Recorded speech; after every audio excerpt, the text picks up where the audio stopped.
8 from 8 so far this season. Pretty impressive start. I think you've caught quite a few clubs off guard.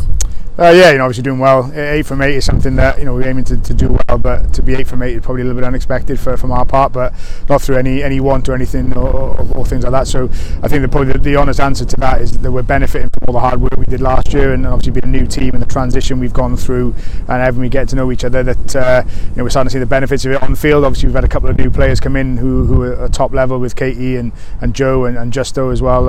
Have obviously helped, but I think as a team we're playing a lot better, and I think that's what's probably shown through in the first couple of games.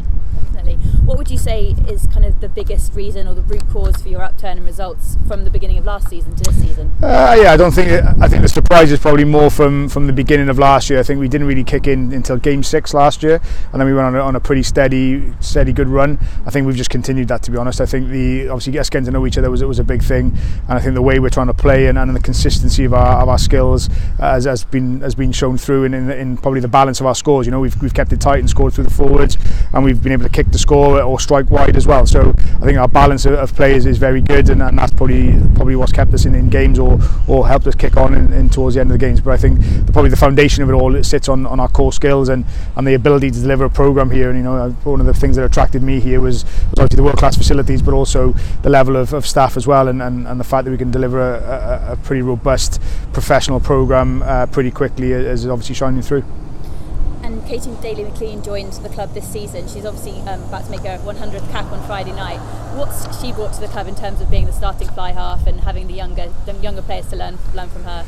Yeah, something like Katy's quality and experience is something that no team will turn down, and the fact that she wanted to join us was probably a real sign for us in terms of what we did last year, and something of her quality wanting to be part of this programme. It is great. It's great that she chose us, and that we can help in the next part of her sort of journey, and obviously taking it to the next World Cup hopefully. So to have her and her quality has been great, and someone like Tash Jones, who played 10 for us last year, playing 12 now, and the fact that they can play together and learn from each other as well is something that's probably driven our attack in particular really well. But her strengths and her ability to drive and motivate and lead is something that money can't buy really, and we're very fortunate to have her.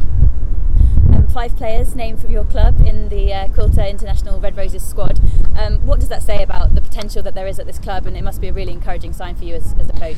Yeah, absolutely. Someone like Sarah Hunter is probably a good example of the programme itself. Her coming to here, as well as Katy with her 100th cap, which is a great achievement for the women's game.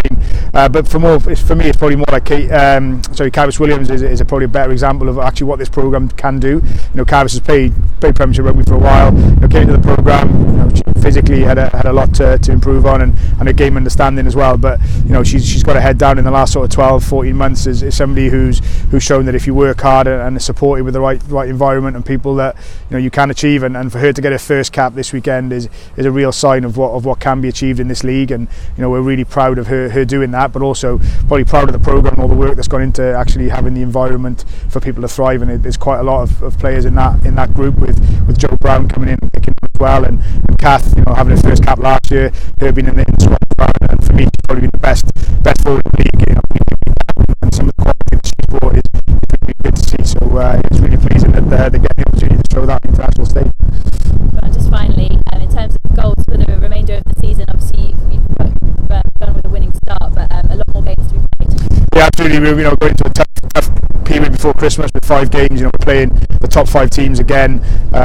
Starting with Saris, then into the other 4, and it's really important that we keep the momentum. But the whole thing sits on being competitive. Our whole mantra is to be the best performance development centre in the world for the game, and we've talked about some of the caps that we've already produced. But it's also to give everybody else the platform to be competitive, and for us to stay competitive, make sure that we stay in the top 4, and then give ourselves the best opportunity post Christmas to be in the playoffs.